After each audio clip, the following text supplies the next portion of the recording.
Anong mensahe ang kailangan marinig ng mga Virgo mula August 11 to 17, 2024? Pwedeng nangyayari na to, mangyayari pa lang kung hindi man para sa inyo. Kung hindi man para sa inyo itong magiging reading, ay baka para sa someone na malapit sa inyo o sa someone na kakilala nyo mismo. Baka may lumabas na gender, gawin nyo na lang energy. Masculine at feminine energy. Pwede rin naman na huwag nyo nang pansinin yung gender. As long as tama naman yung reading sa sitwasyon nyo, mali lang yung gender, ganun na nga lang. Huwag nyo nang pansinin ang gender. So, magsimula na tayo.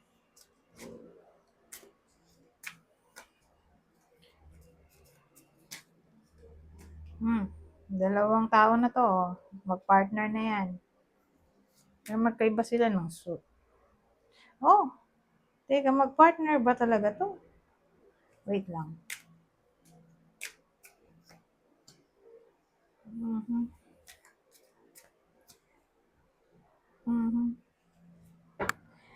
Hindi. Mag-partner sila, oo. Pero hindi sila legal. Sa pananaw ko lang kasi, siyempre, iba-iba naman tayo ng opinion sa isang card. O sa kung paano mag-read. Depende sa experience. O depende sa natutunan. Pero ako, gumagawa ko ng sarili kong invento ng description. So, ganun ang ginagawa ko. Nagagawa ko ng sarili kong description. Anyways,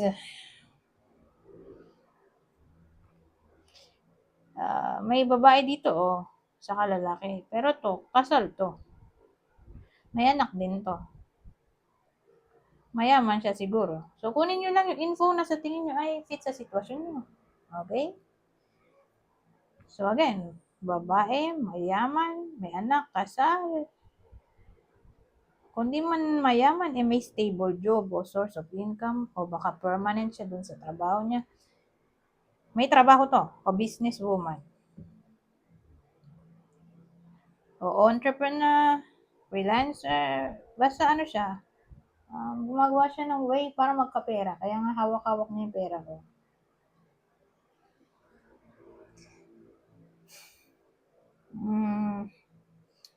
Ano to? So, yung lalaki natin, kasi parang type ng lalaking to itong babae, kaya lang kasi yung babae ay in a relationship. Dito, kasal na Nakatali na siya sa iba. So, may nagkakagusto sa kanya. Whether alam niya to o hindi niya pa alam o darating pa lang.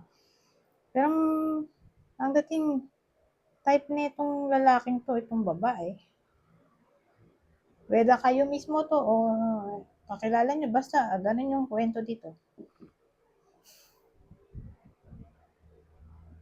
Type nung lalaki itong babae, kaya lang committed na sa iba.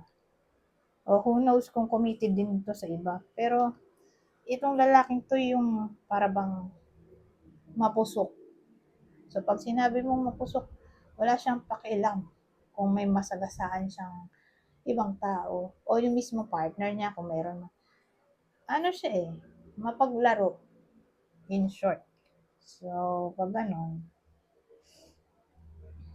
irresponsible, di ba?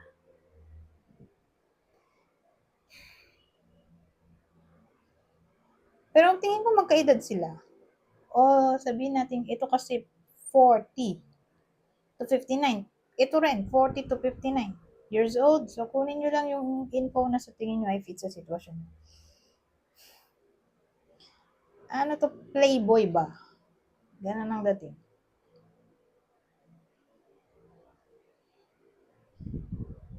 Wala siya pakialam kung may asawa na to o wala. O kahit alam niya may asawa, wala siya pakialam. At wala rin siya pakialam kung may asawa siya o wala. Basta gusto niya ang gusto niya. Ganon. Gusto niya makuha ang gusto niya. I-type niya nga to. Paano na?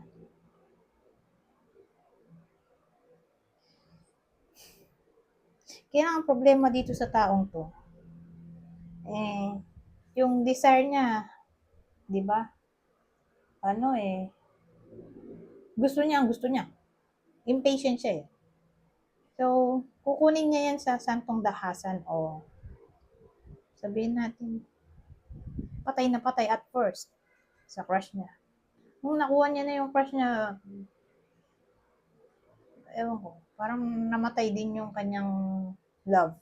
Na parang nung nakuha niya na yung goal niya, desire, yung crush niya,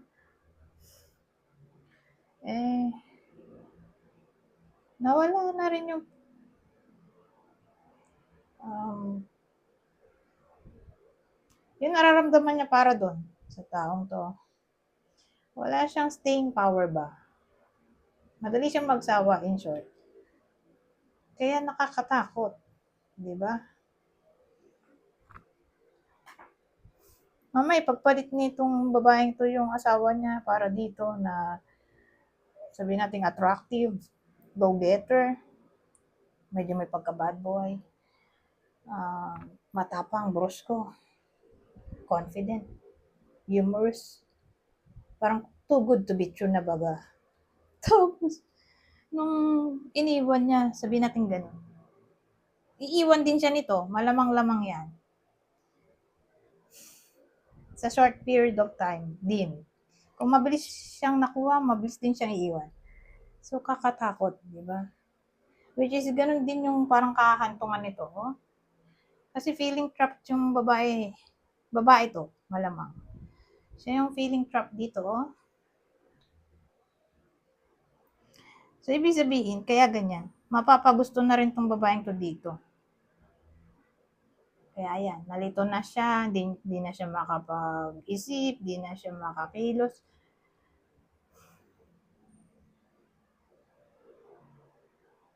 Mm-hmm.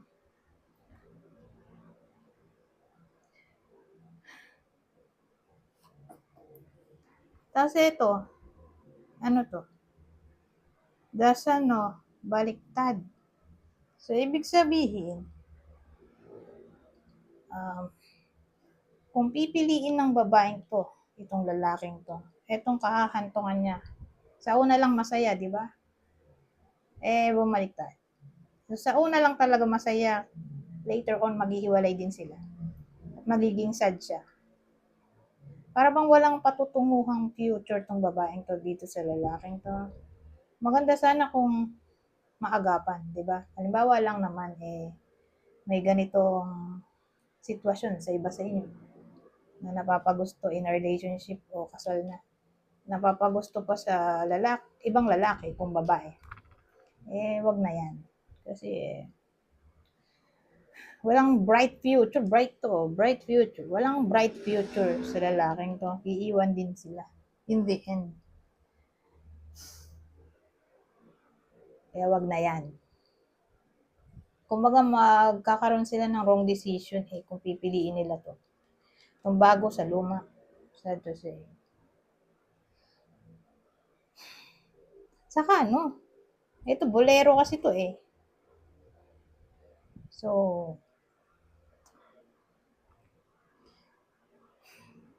marami siyang sasabihin dito na flower words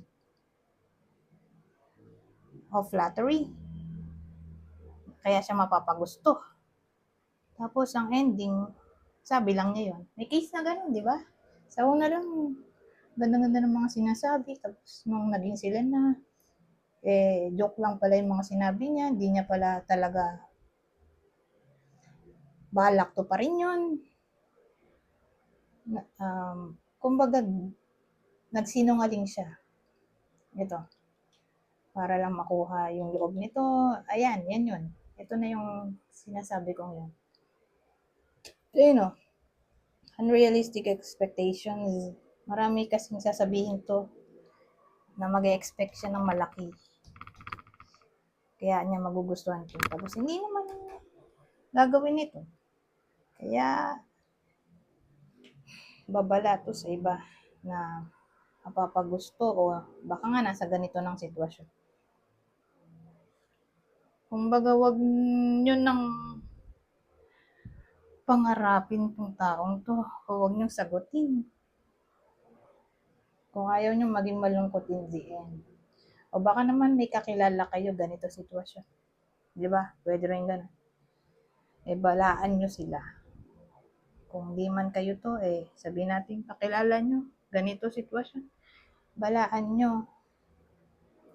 Kasi nga ayaw nating maging malungkot ang kahit sino, 'di ba? Kasi aasa siya sa wala dito, oh.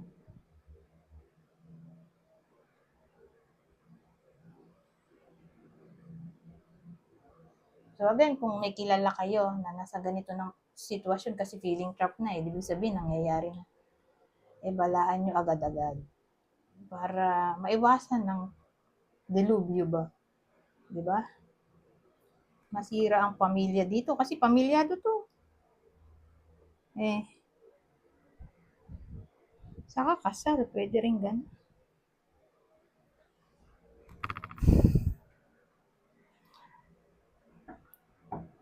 Pero pag nakita ko yan, Queen of Pentacles, may anak talaga yan. Whether kasal sila o hindi, basta may anak yan. Yung Queen of Cups, ano lang siya, relationship, parang jowa. Wala silang anak. So, pananaw ko lang. Kasi nga, gumagawa ko ng sarili kong description.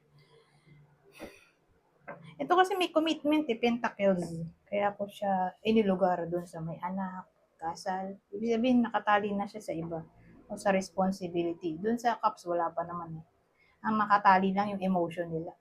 Ito, literal na nakatali na sa contract, sa tao, sa anak. May responsibilidad na. Ito naman, ito yung mga mapupusok na tao. Basta once. Parang happy-go-lucky, fun-loving, hindi nagsiseryoso. Ganon. O, hindi nagko-commit ba? Ayan yung ones. Nakakaiba lang sila sa tao, yung page, knight, king. Nilalagyan ko sila ng ano, bracket, age bracket para yung malito. So again, babala to para sa lahat. Okay? Anyways, paano natin makikilala ang taong to? Paano natin malalaman kung para sa inyo ba to, tong reading o hindi? So, ito yung partner ng Virgo.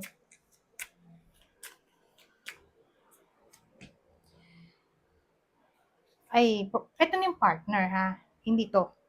Ito yung mismong partner niya, yung asawa nito. Orig. Hindi ko to ika-clarify. Wala siya sa eksena.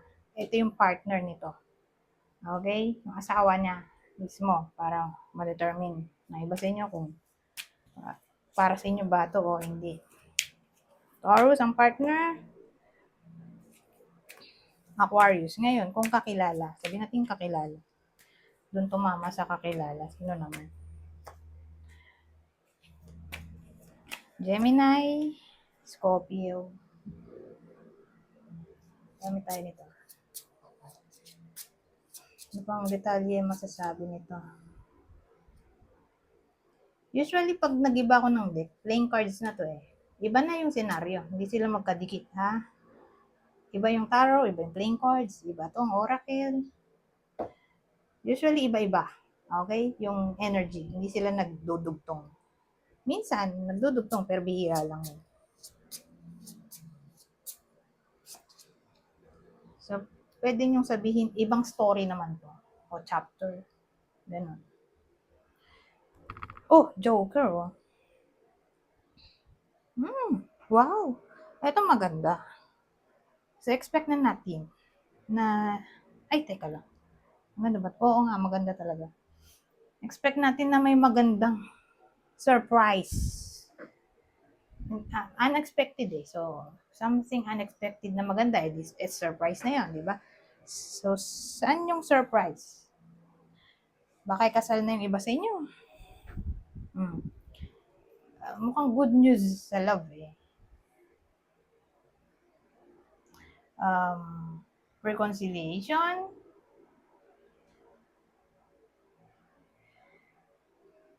Pwede.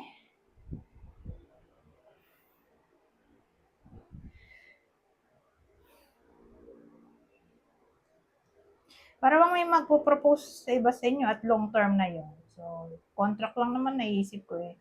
Oh, proposal, love proposal, di ba?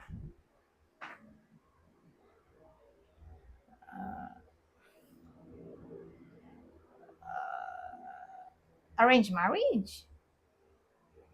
Pwede rin, oh. Ngayon,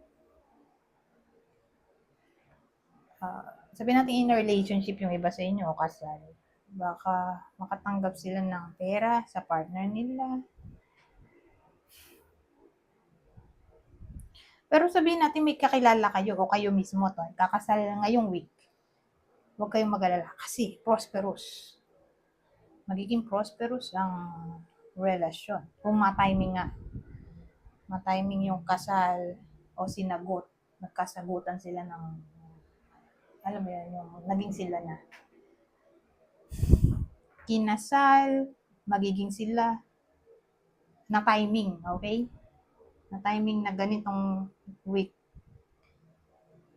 magiging prosperous yung relasyon na yon o kasal. Hmm, lalo na kung kasal. Sa, sa palagay ko, ano yun eh, magiging successful. Kasi, para silang magkakapera ba? Kumbaga, para silang may source of income. Hindi sila magde-depend sa isa't isa. So, hindi masyadong burden, di ba? Kung para silang may pera.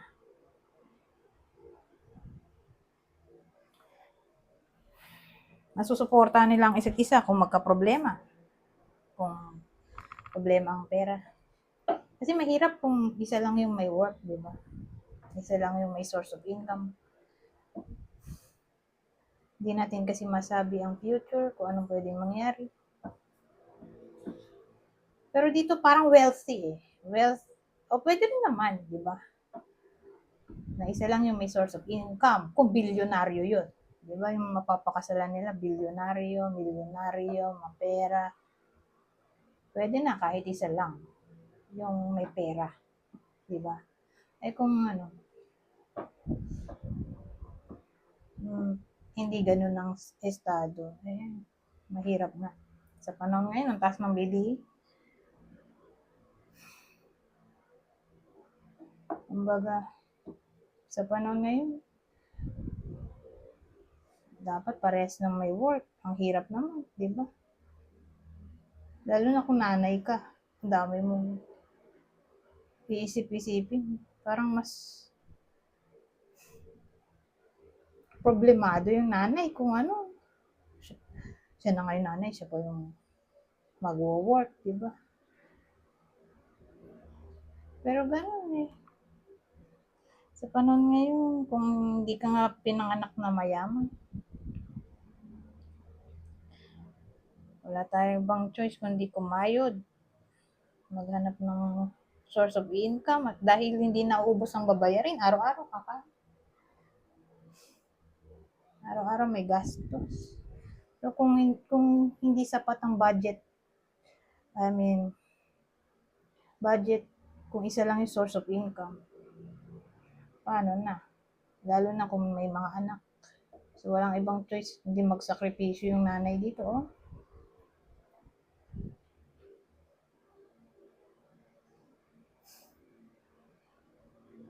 So ganun ang case.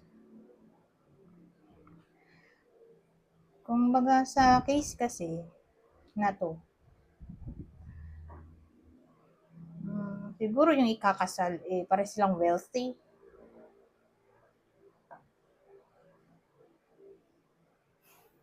Baka sila yung maging prosperous dito. Pero syempre, ayoko namang i-limit sa ganun lang. Di ba? Na dahil lang may pera sila, sila lang yung prosperous. Marami din namang case na wealthy sila pero nag-iwalay pa rin. Di ba? Pero ang masasabi ko na lang ganito. Kung mataon nga na ah, kakasal sila ngayong week o magiging sila ng jowa niya o crush ngayong week. Eh, magiging maganda yung samahan. With, sa present, para silang hindi maganda ang money status. Don't worry kasi sa future, magiging blessed sila sa pera. Ganun. Wala sila masyadong poproblemahin sa future kasi blessed sila in all forms. Magiging ganun. Sa future, kasi successful marriage to eh. Pero again, tatama to sa may engage o nakaplano na talaga, dito ikakasal. Sa panahon na to, o magiging sila no crush niya. Yan.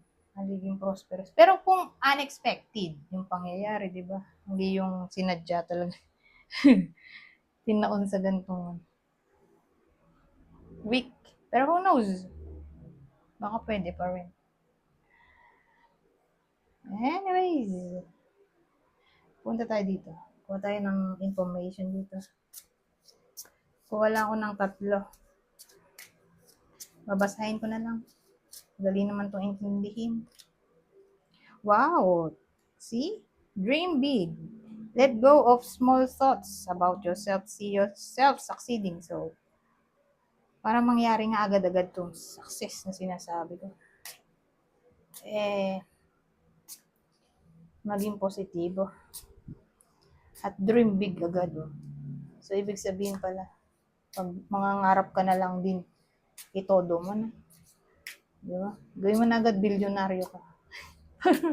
Yun agad ang ano. Di ba? Ma-manifest. Wala naman masama eh. Kasi yun yung turo sa amin dati eh, nung college. Kung papasa ka ng board, itodo mo na daw. Todo mo na agad yung wish mo. Sana matas ang grade mo. Hindi ganun. Hindi ko kasi alam yun eh. So, hindi naman sobrang taas na pang top notch. Pero at least pumasa. Yun lang yung gusto ko eh. So, ibig sabihin pala,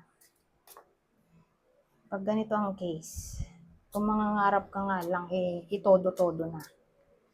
Para kung sakali man na hindi man maging bilyonaryo at least malapit doon. So, sabihin natin, milyonaryo. So, kung ganun man ang case, di ba, hindi ka natalo. Di ba, milyonaryo yun eh. Anyways, consult an expert. More information is needed. Contact someone with expertise in this area. Hindi ko na explain, madali na yan. Ito, rest. You've been working hard. Take a nap and get some rest. Anyways, hanggang dito na lang. Goodbye.